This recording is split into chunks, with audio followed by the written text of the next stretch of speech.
casa.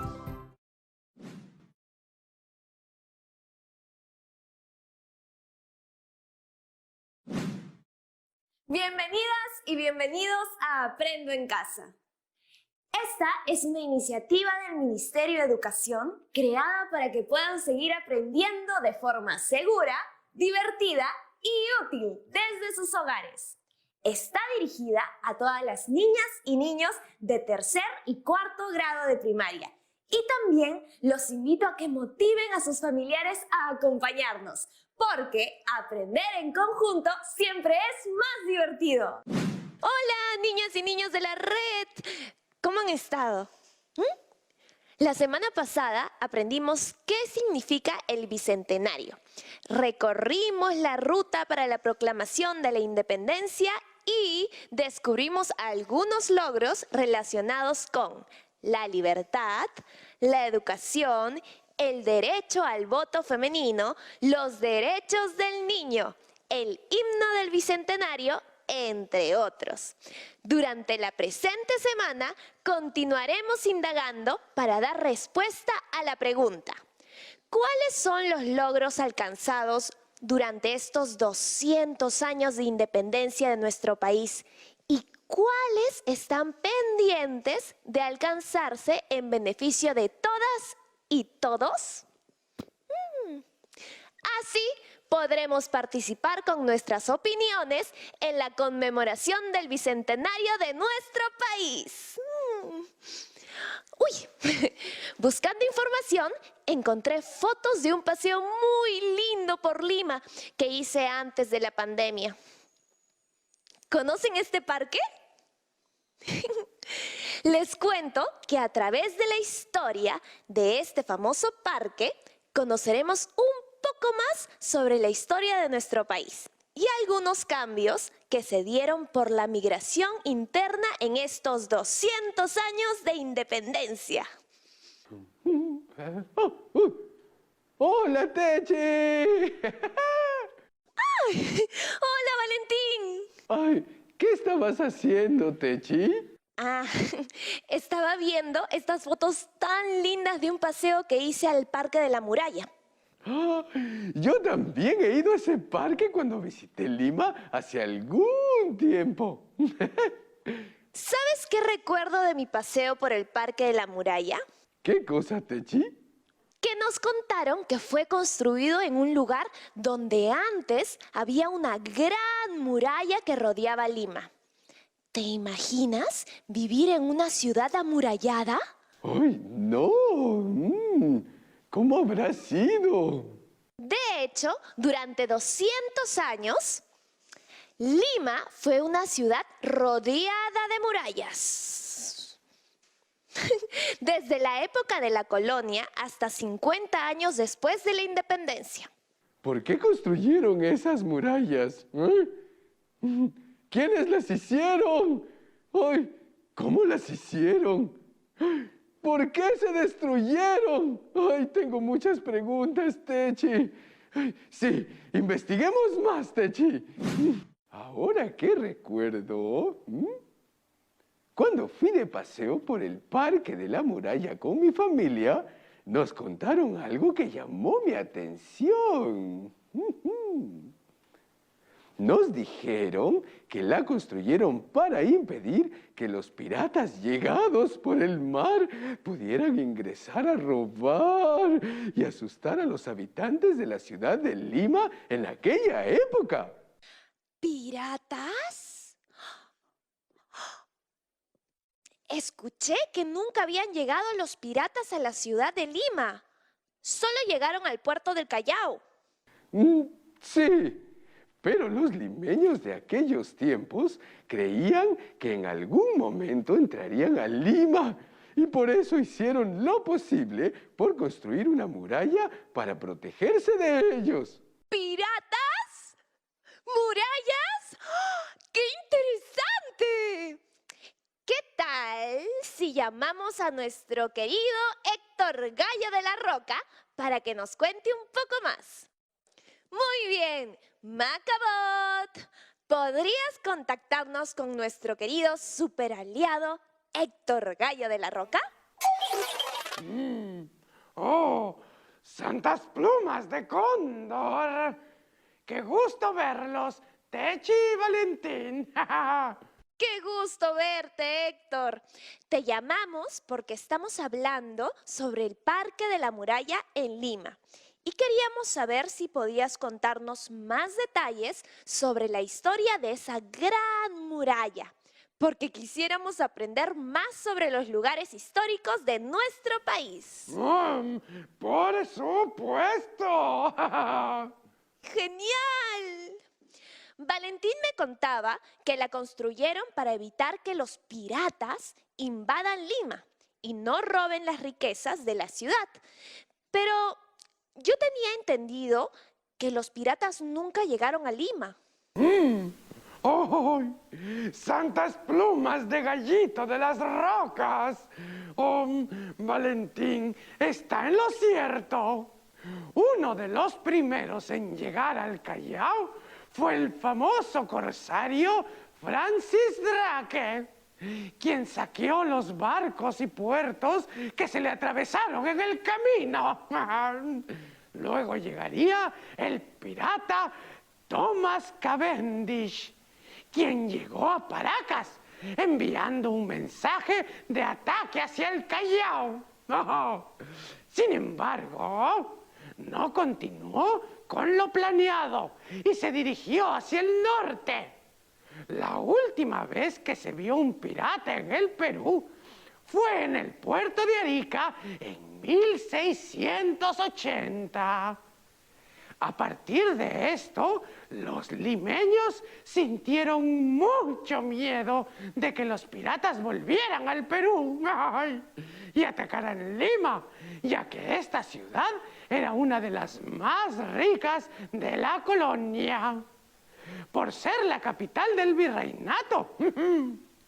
En Lima, por ejemplo, estaba la Casa de la Moneda, donde se fabricaban monedas de oro y plata para todo el continente. Además de ello, muchas familias tenían acumuladas sus riquezas. Por ello, decidieron construir esta gran muralla para protegerse. Ahora entiendo por qué querían construir esas murallas. Entonces, a partir de ese momento comenzaron a construir la muralla. ¡Oh! Te cuento que no fue tan rápida la construcción de la muralla, pues tomó muchos años. Y ni siquiera esa fue la primera vez en que se propuso construir una.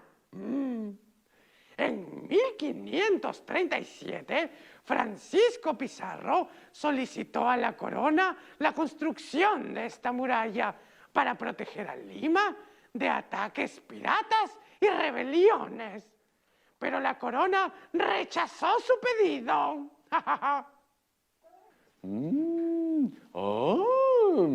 Proteger a Lima de ataques piratas y rebeliones.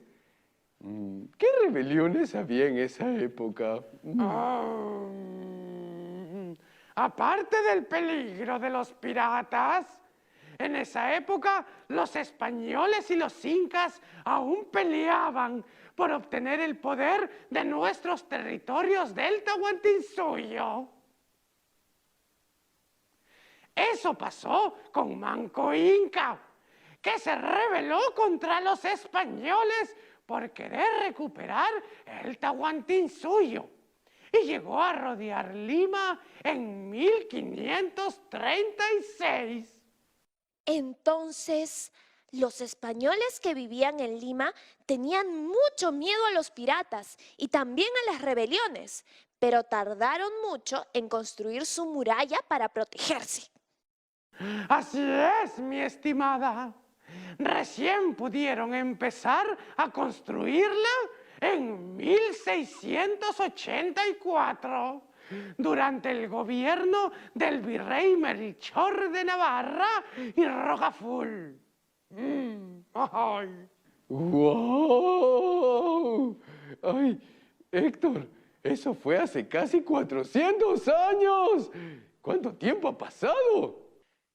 Quienes construyeron las murallas fueron los indígenas, utilizando adobe y piedras como base y ladrillos para lograr la altura adecuada.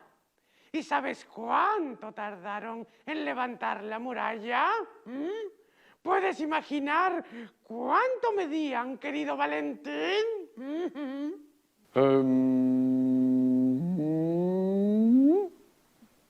No. Ay.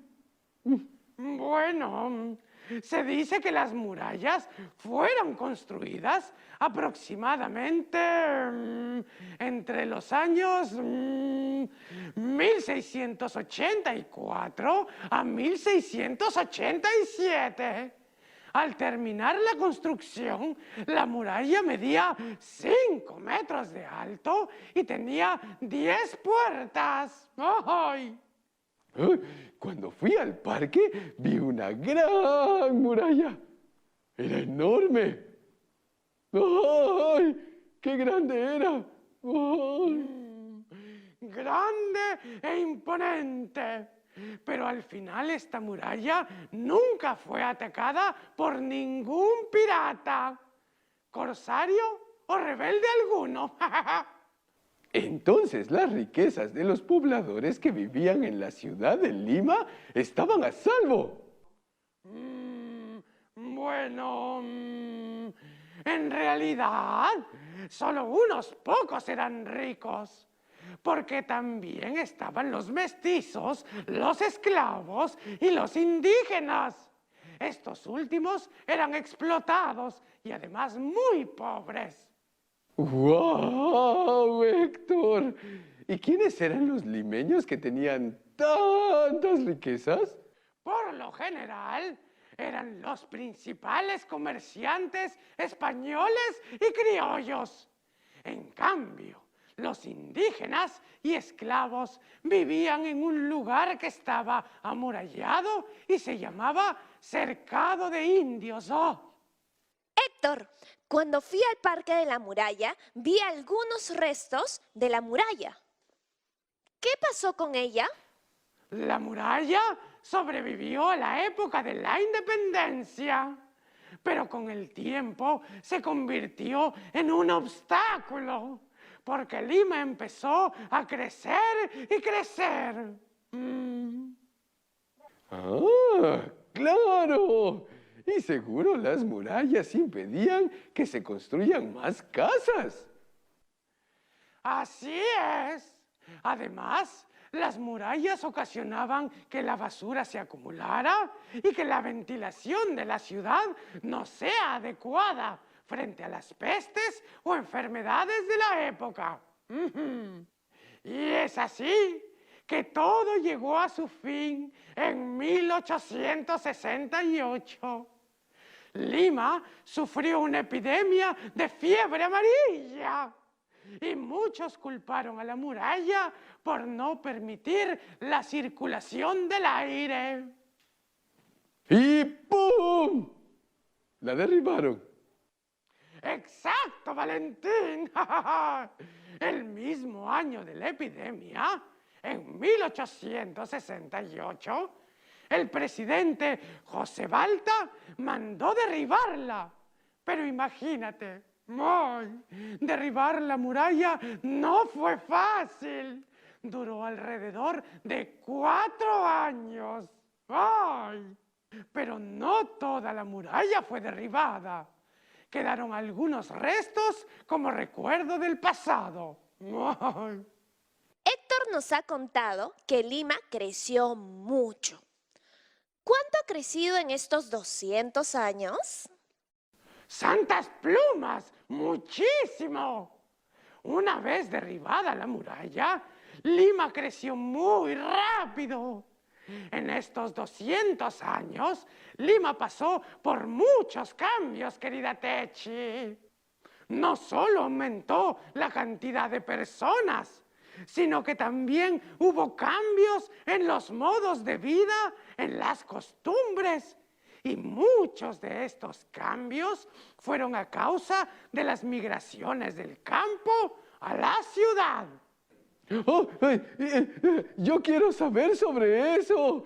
Mucha gente de mi familia es migrante porque se han desplazado de un lugar a otro para estudiar y trabajar. ¡Sí! ¡Qué tema tan interesante!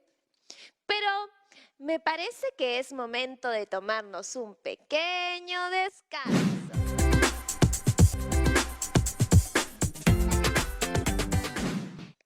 Nos contaba que después de derribar la Gran Muralla, Lima creció muchísimo, sobre todo por las migraciones.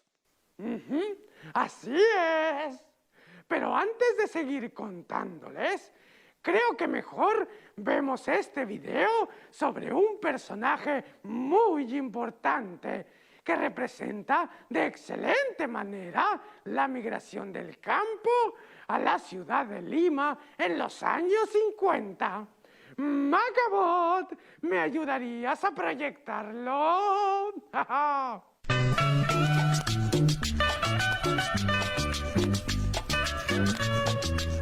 Lorenzo Palacios Quispe es Chacalón, la voz e imagen de la migración del campo a la ciudad que reconfiguró a Lima y la convirtió en aquella capital donde nadie y todos somos a la vez provincianos. Chacalón nació en Lima, en el distrito de La Victoria, el 26 de abril de 1950. Creció entre los cerros San Pedro y San Cosme, y como muchos abuelos de hoy, tuvo que buscarse la vida desde muy joven realizando diversas actividades. Vendió humitas, vendió verduras, pero principalmente cantó. Chacalón siempre cantó. Al principio huaynos en bares y restaurantes cuando acompañaba a su hermano Alfonso.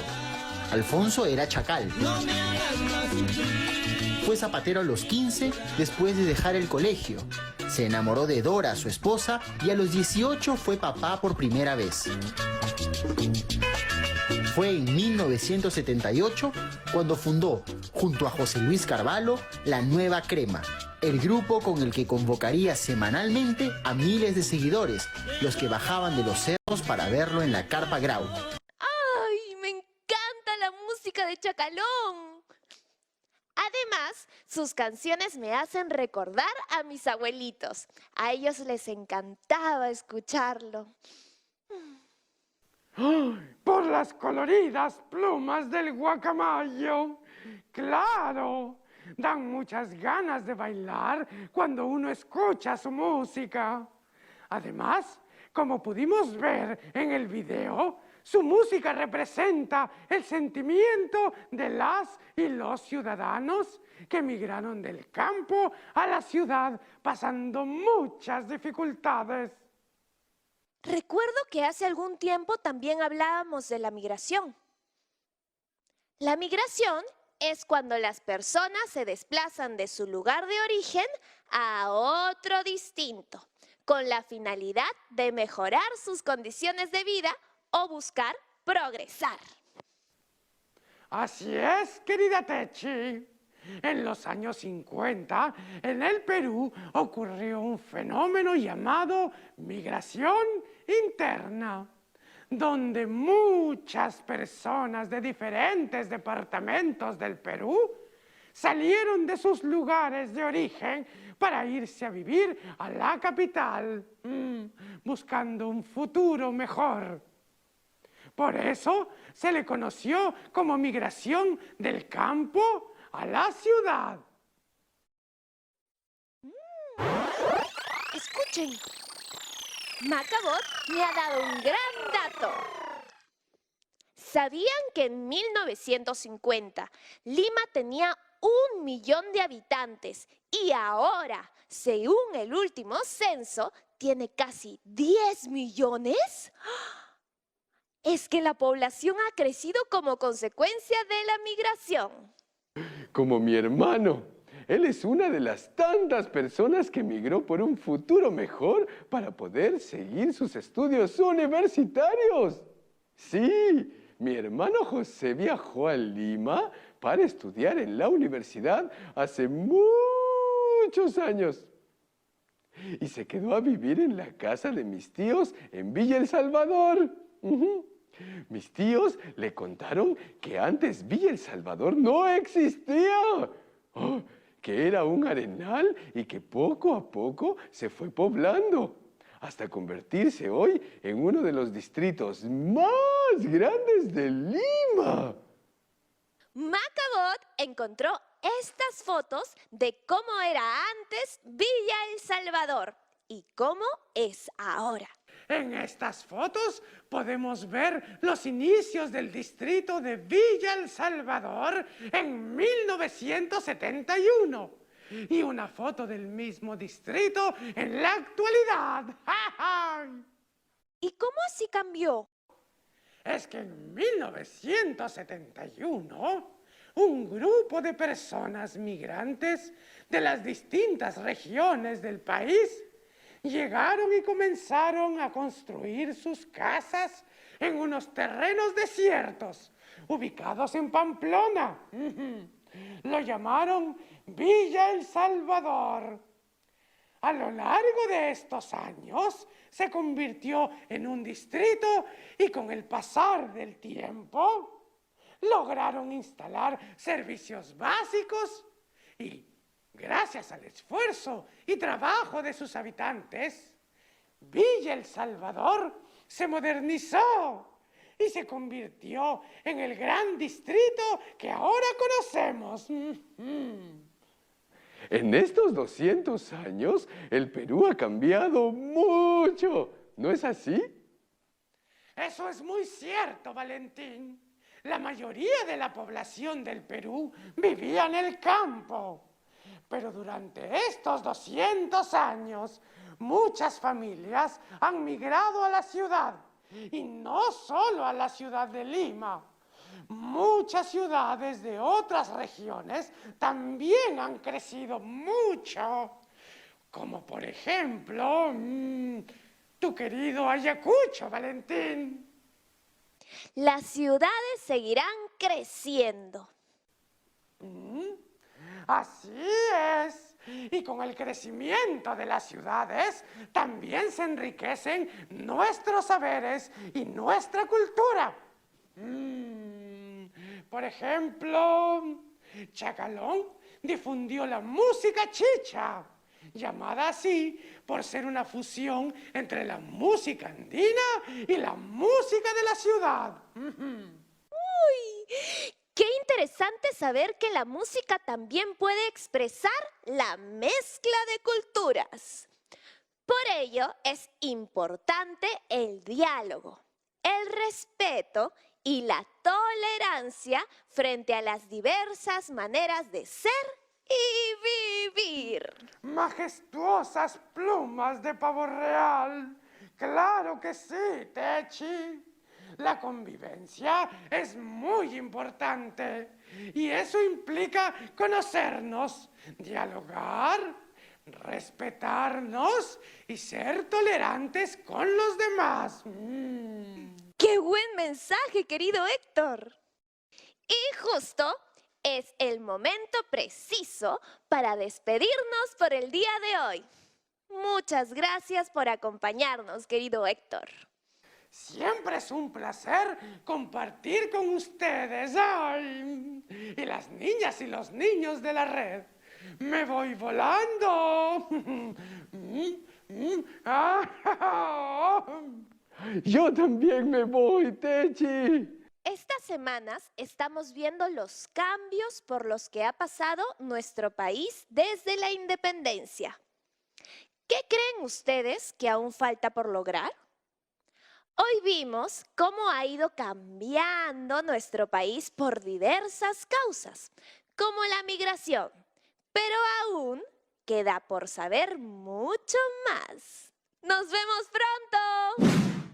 A lo largo de estos 200 años se han producido muchos cambios en la vida de las personas de los diferentes grupos sociales de nuestro país. Por ejemplo, la migración del campo a la ciudad generó muchos cambios en nuestras ciudades, trayendo consigo nuevos aprendizajes. Ciudades como Lima u otras capitales de la región, se poblaron de personas diversas, con diferentes costumbres y formas de pensar, lo que ha producido una mezcla de culturas que hace del Perú un país culturalmente muy rico. El Bicentenario de la Independencia es un momento para reflexionar sobre quiénes somos, de dónde venimos y a dónde vamos. Y yo estaré siempre con ustedes y con Macabot para conectar a todas y todos a mi red para seguir aprendiendo juntas y juntos. ¡Nos vemos!